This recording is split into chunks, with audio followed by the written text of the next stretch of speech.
Hello guys, welcome to Joyana voice over. குலதெய்வங்கள் சீரீஸில் இன்னைக்கு நம்ம பார்க்க போகிற கடவுள் முனீஸ்வரன்.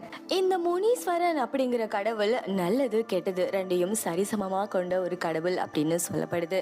முக்கியமாக இவர் சிவனோட ஒரு அம்சம் அப்படின்னும் நிறைய பேரால் நம்பப்பட்டுருக்கு. தீய சக்திகளையும் பாவிகளையும் நம்ம வழிக்கு வராமல் தடுத்து நிறுத்தக்கூடிய சக்தி இந்த முனீஸ்வரனுக்கு இருக்குது அப்படின்னு நம்பப்பட்டுருக்கு.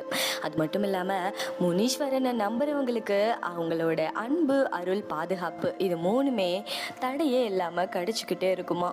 வீடு, தொழில், வாழ்க்கை இது மூணுமே சிறப்பா இருக்க முனீஸ்வரன் வழிபாடு ரொம்பவே முக்கியம் அப்படின்னு சொல்லப்பட்டிருக்கு.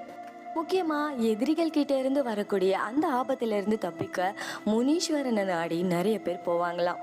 ஷார்ட்டா சொல்ல போனா நேர்மையோட நடக்கிறவங்களுக்கு எண்ணில் அடங்காத நல்லதும், கெட்ட எண்ணங்களோட வாழ்றவங்களுக்கு தக்க தண்டனையும் கொடுக்கறது தான் இந்த முனீஸ்வரனோட வேலை. இதை பத்தின உங்களோட கருத்துக்கள் என்னன்னு கமெண்ட் செக்ஷன்ல கமெண்ட் பண்ணுங்க. தேங்க்ஸ் ஃபார் வாட்சிங்.